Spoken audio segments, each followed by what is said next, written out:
Hey friends, it's Tomer, and in this video we're going to be covering the fourth and final of the Commander Duskmourn precons, Death Toll. This is a Golgari graveyard deck focused on Delirium, which means caring about multiple card types. We're all about self-mill and then reanimating the stuff that we mill into our graveyard. So in this video we're going to check out the full deck list, starting with the 10 brand new cards that are exclusive to the deck, and then we're going to check out the rest of the deck, the reprints. And at the very end I'll give my initial thoughts on the deck as a whole. Is it good? Is it bad? Is it worth buying? I don't know. We'll find out. But before we begin, 3 quick reminders. First, you can find all Duskmourn previews over at mtgpreviews.com. Number 2, if you want to pre-order these sweet new Duskmourn cards, you can do so over at our sponsor, cardkingdom.com/mtggoldfish. And number 3, if you like these sort of videos, be sure to like and subscribe to never miss a video. Alright, we begin with the face commander, Winter Cynical Opportunist. This is a 4-mana Golgari, legendary creature human warlock. It's a 2/5 with death touch,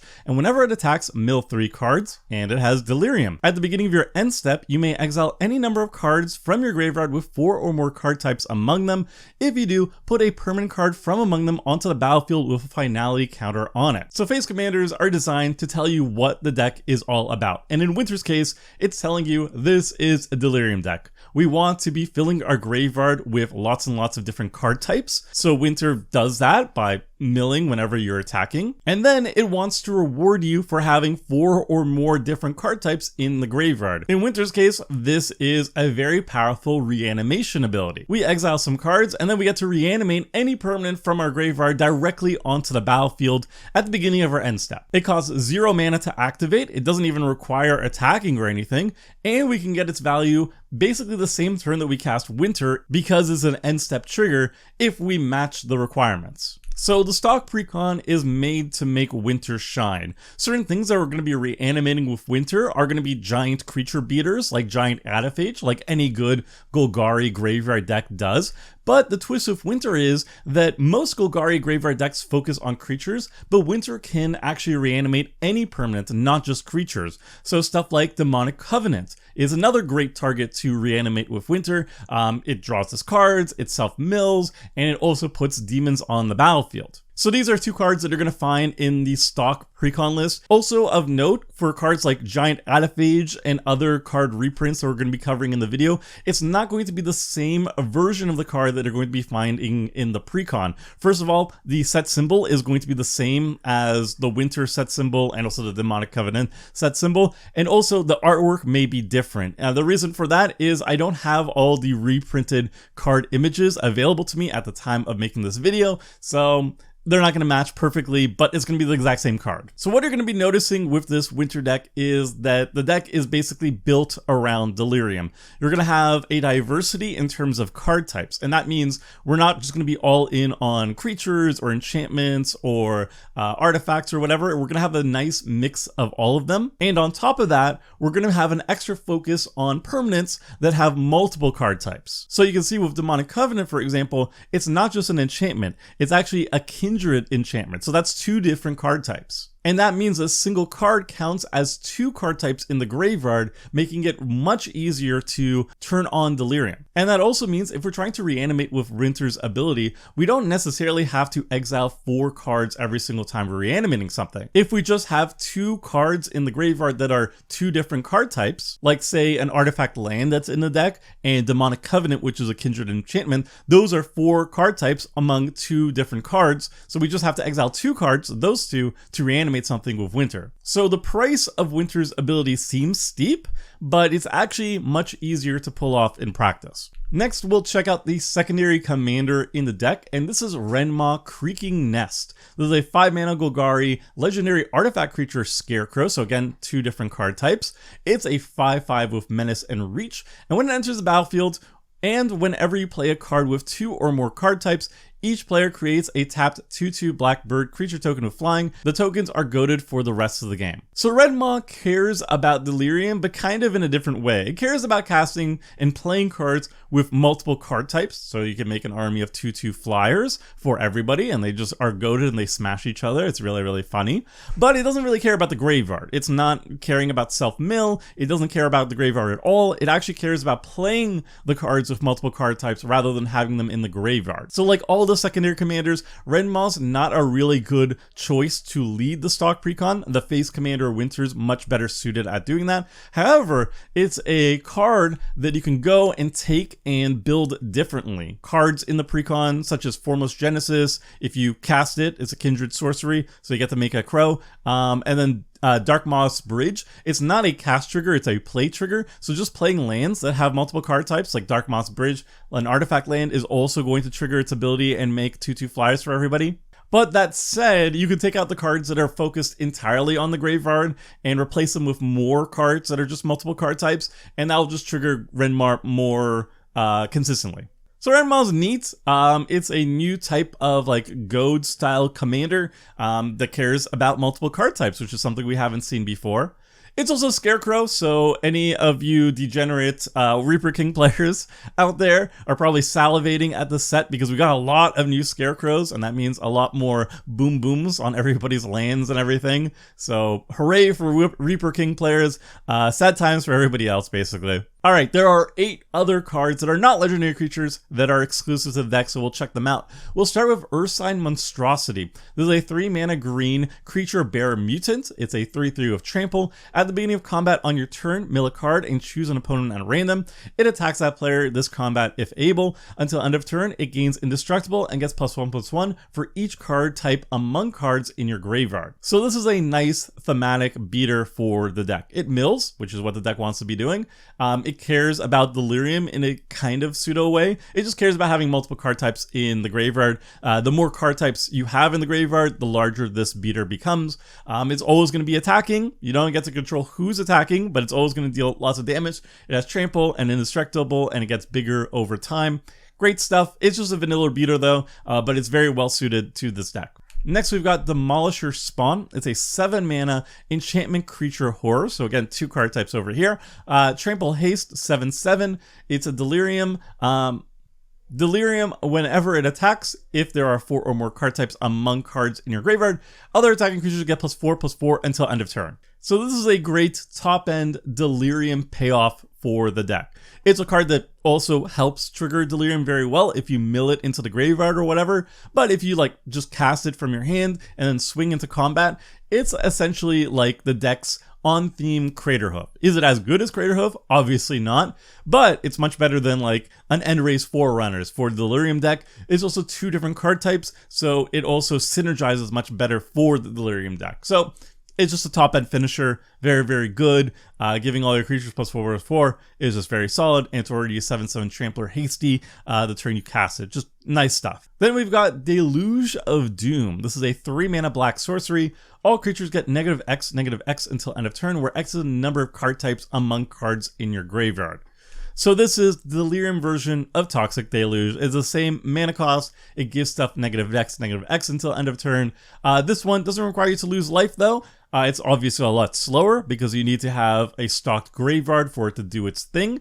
And also it's much harder to like say X equals, 6 or more with the Deluge of Doom, whereas Toxic Deluge, you could just like pay any amount of life to get the job done. Nonetheless, this is a very strong thematic card for the Delirium deck, and Delirium deck only. Next, we've got Formless Genesis, a card I'm very excited for. It's a 3-mana green kindred sorcery shapeshifter. It has changeling, so this card is every creature type. And you create a XX colorless shapeshifter creature token with changeling and death touch, where X is the number of land cards in your graveyard, and it has retrace, which means you may cast this card from your graveyard by discarding a land card in addition to paying its other costs. So this card is awesome in the Delirium deck. It is 2 card types, Kindred and Sorcery. It makes a nice, chump blocker at the beginning, a nice deterrent with Death Touch early on. But later on in the game, once you have a stocked graveyard, you start just playing bigger and bigger creatures that can act as a pseudo finisher for the deck. And retrace means it works very well with the self-mill sub-theme. You can mill it or discard it itself and then just cast it from the graveyard. And it's also a way to get lands into the graveyard to trigger Delirium as well. Obviously, I'm very excited for it though, because I have a Changeling deck, and finally, after a very long time, we get another Changeling that I'm actually excited for. So I'm actually going to try it out in the deck. I think I need to run more fetch lands for it to be legitimately a powerful card in my Changeling deck. But yeah, I'm excited to try it out. Next we have Convert to Slime. This is a 5 mana Golgari sorcery. It says destroy up to 1 target artifact, up to 1 target creature, and up to 1 target enchantment. And as Delirium, then if there are 4 or more card types among cards in your graveyard, create an XX green ooze creature token where X is the total mana value of permanents destroyed this way. So this is an expensive sorcery speed removal spell. But if you have an artifact, a creature, an enchantment that you want to be blowing up, and you have Delirium, it starts becoming incredibly mana efficient. It's kind of like a fixed Decimate. Decimate used to be like an all-star staple in Boomer Commander times. When I started playing Commander back in 2011, like for 4 mana, you get to blow up an artifact, a creature, an enchantment, and land. The reason why it kind of fell out of favor though, despite being super like mana efficient for what it's doing, is you had to have an artifact, a creature, enchantment, and land on the battlefield before you could actually cast it. Because it's not up to, you must have an artifact, creature, enchantment, and land. And if there's no like artifact on the battlefield, you just can't cast a spell. And if you're like the only person with an artifact on the battlefield, but you want to blow up like creature, an enchantment, and a land, you have to blow up your own artifact. It was kind of clunky. So they fixed the wording here. It doesn't blow up as many things. It doesn't blow up lands because apparently modern Wizards of the Coast design means we just can't blow up lands anymore, which is very sad times. But you get a giant ooze, which I think is actually way stronger. So this card is just like a better Decimate, Decimate 2.0 basically. And it has a giant creature on the battlefield too in a Delirium deck, which means it furthers your own gameplay, not just being just removal. So yeah, really cool card, really good in Delirium and nowhere else.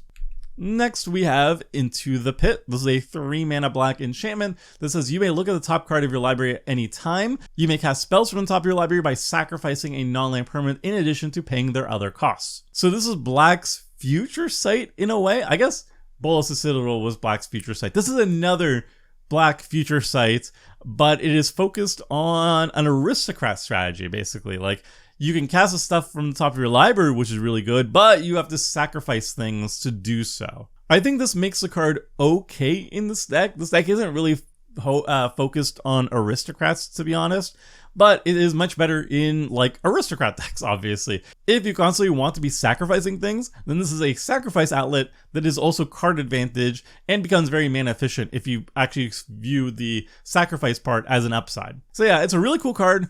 I think it's less good here than it is in other decks that are more focused on sacrifice. Next, we've got Demonic Covenant. We've seen this card already, but I'm going to explain it here now. It's a 6 mana black Kindred Enchantment Demon, so it's 2 card types. Whenever 1 or more demons you control attack a player, you draw a card and lose 1 life. And at the beginning of your end step, create a 5/5 black demon creature token with flying, then mill 2 cards. If 2 cards that share all their card types were milled this way, sacrifice Demonic Covenant. So this card is solid card advantage. It also makes 5/5 flying demons, which is really good, and it self-mills. The downside is basically the first turn you play it, it could just sacrifice itself, and that's a very bad investment for 6 mana. However, in a Delirium deck where you're focusing on running as many cards that have multiple card types, it's basically just 2 in this one. I think maybe there's like 1 that's 3. But anyway, in a deck like this, odds are there's not going to be that much overlap when you're milling, which is a very good thing. That means this thing is going to statistically stick around for a long time, which is good. If you jam this into any random deck, like even a demon deck, for example, and you just like mill 2 lands or just mill 2 creatures, then it's going to be sacrificed and you're going to be really sad. So it potentially is good in a demon deck, might be worth it, but I think it's probably just going to be statistically just the most consistent in a Delirium deck and nowhere else. But it's really cool here. It's a really nice top end here and a great reanimate target for winter. The final new card in the deck is a Room. So for those who don't know, in Duskmourn, they introduced a new enchantment type called Room. They're basically 2 cards fused together in enchantment form. And the way it works is you cast one side of the card, 1 room, when you cast it, and you pay its cost, that side's cost, and you get its effect. And then as long as it's on the battlefield at sorcery speed, you could pay the mana to unlock the other room and immediately get the other room's benefit, and then you have both rooms available or active at the same time, unlocked. So this room is Polluted, Cistern, and Dim Oubliette. And for you lucky viewers, I edited it to flip it sideways so you can read it easily, but for me, it's not the right side up, or it is the right side up, which makes it very difficult to read. So I have to put my head sideways to read it, which is a little bit awkward, but whatever. All right, so the left side is Polluted Cistern. It's a 2-mana black room that says whenever one or more cards are put into your graveyard from your library, each opponent loses 1 life for each card type among those cards. And then the right side room is Oubliette. It's a 5-mana black. Whenever you unlock this door, mill 3 cards, then return a creature card from your graveyard to the battlefield. So this room is alright, I guess. In a very dedicated self-mill deck, I guess the Polluted Cistern will start doing a lot of damage over time to your opponents, and it could be a real clock. This deck does do quite a bit of self-milling, so you're going to get a decent amount of value for the left side room for just 2 mana. And then the right side room, kind of expensive, 5 mana to mill 3 cards and return just a creature from the graveyard to the battlefield, self-reanimation. It's fine. Putting those 2 rooms together though, like a total package, it's pretty solid in the deck. The deck wants to be doing self-milling, and then obviously also wants to be doing reanimating. It's an enchantment, so it's not like a creature or whatever, so, you know, adds to Delirium. It's a bit overcosted on what it's doing, to be honest, I think, but I could be wrong. Let me know what you think about this card. I think it's a little bit overcosted, but it's fine. Alright, so those were all 10 of the brand new cards that are exclusive to the deck, and now we're going to be checking out the rest of the deck, the reprints. Again, the versions of the cards you're seeing here are not going to be the same ones that you're going to actually see in the precon, and that's because WotC hasn't uploaded the images of all the reprints yet, so I couldn't put it in the video. Alright, I'm going to look at the top 4 most expensive reprints before the precon actually comes out. As always, all these cards are going to go down in price once the precon is actually released and people start buying them, because that's how, you know, the economy works. Okay, the most expensive card that's being reprinted here is Whip of Erebos. This card kind of does it all for the stock precon. It's 2 different card types, which is great for Delirium. It gives your stuff lifelink, and I think every single deck should have some source of life gain just to get out of the red zone. And it reanimates, which, you know, the deck is a graveyard deck, so reanimating is great. Then we got Professor Onyx, which is kind of a weird one. It's a Planeswalker, which is like a semi-rare card type to throw into the deck, so it kind of adds to Delirium pretty consistently. But this is more like a, you know, Spellslingery style card, in my opinion. You're not really going to get that much value out of its Magecraft trigger, for example, but its other abilities, you know, are quite relevant for this deck. The +1, it fills your graveyard, and that's nice, and it draws you cards. And then the -3 is really good removal. And then the -8 is great if you ever get there, but you probably won't. Then we have Titanian Nature's Force. It's 850 currently. Very, very good in the deck.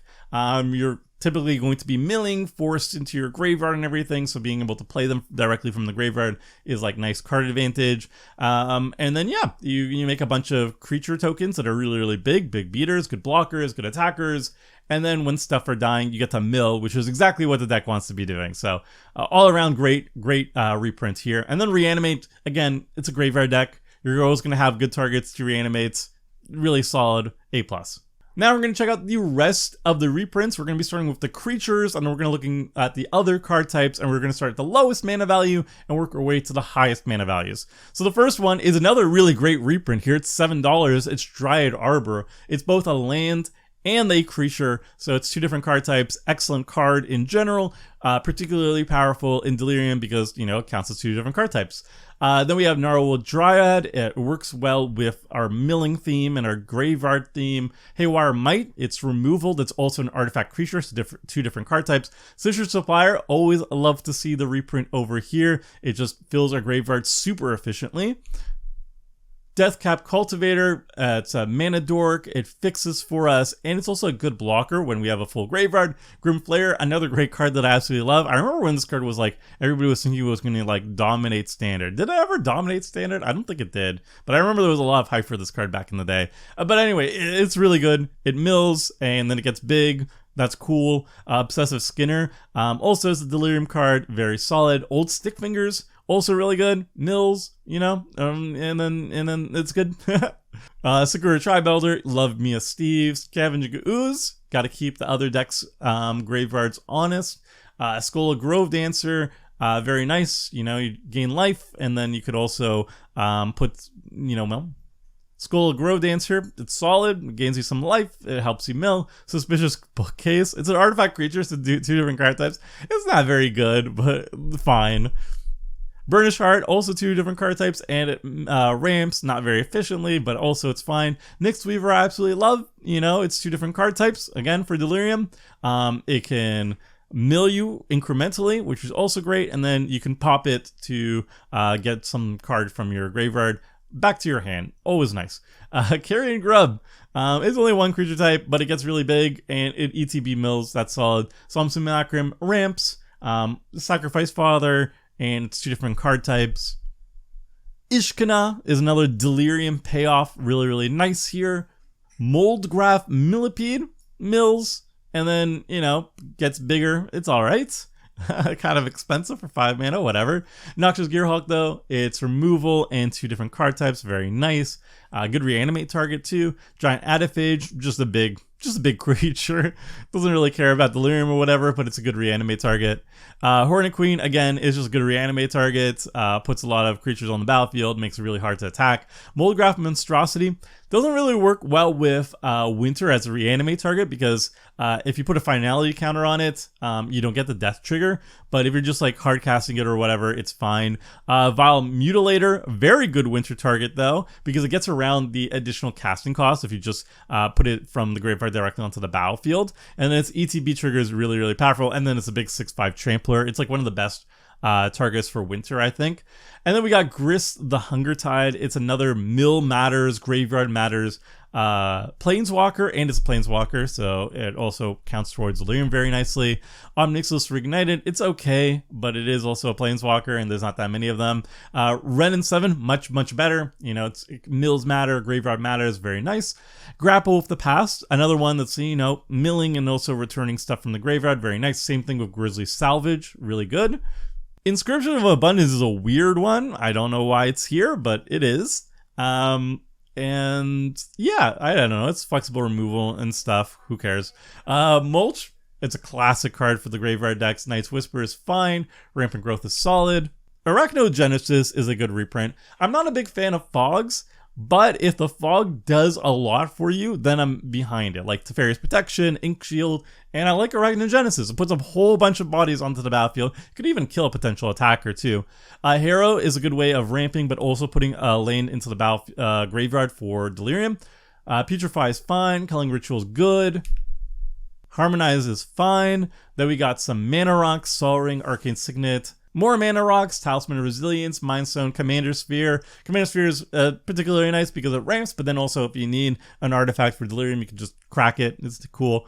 Whisper Silk Cloak is quite nice in the deck because we have a lot of attack triggers, like Winter, for example, wants to attack to mill, but, you know, it needs evasion to kind of survive, so the Cloak is nice there.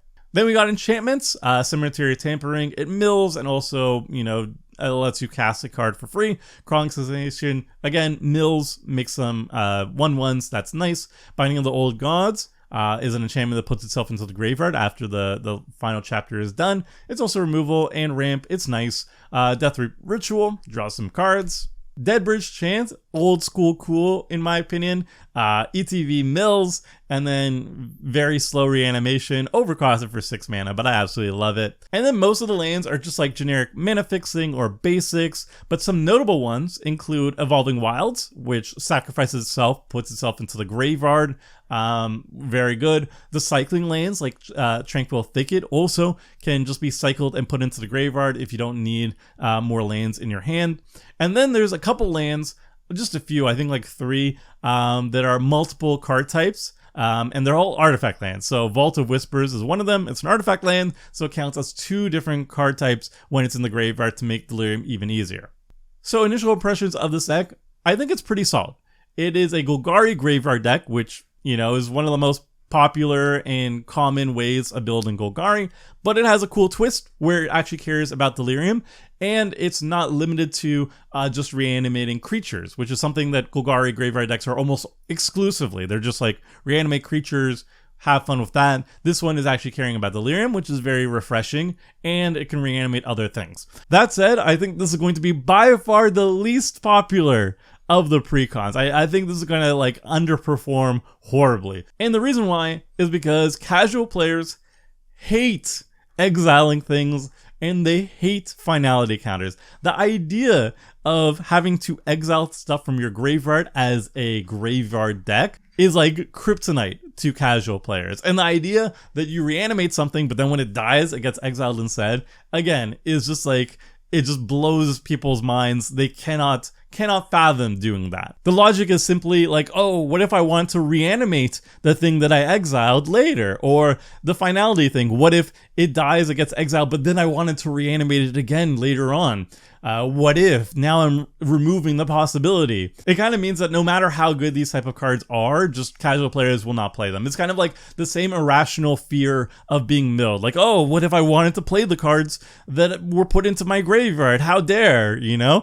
It's just not going to work out for casual players. They're going to hate it. So I think like no matter how good this precon could be, and I don't think it's like super broken or anything. I think it's about as good as all the other ones. It doesn't matter. I don't think casual players are going to buy this because they don't like finality and they don't like exiling things in a graveyard deck. They just don't.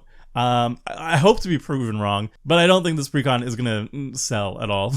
I think the precon is pretty good, but let me know what you think about the precon itself. All right, so that was all 4 of the precons, the initial impressions, looking at all the brand new cards.